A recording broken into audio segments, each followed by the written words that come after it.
Затяжной кашель может быть от паразитов?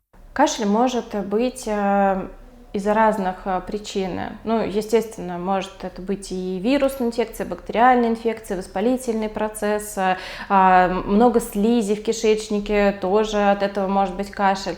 Также очень часто, когда кашель имеет затяжной характер, когда кашель, ну, вроде уже все исключили, везде все пролечили, а все равно человек подкашливает. Особенно такой, знаете, кашель не прям вот, ну, как грудной, да, как говорят, грудной кашель, а когда кашель постоянно такой вот, ну, как будто что-то мешается, как будто что-то раздражает, то здесь имеет смысл пройти мягкую антипаразитарную программу, и после антипаразитарной программы часто очень кашель уходит.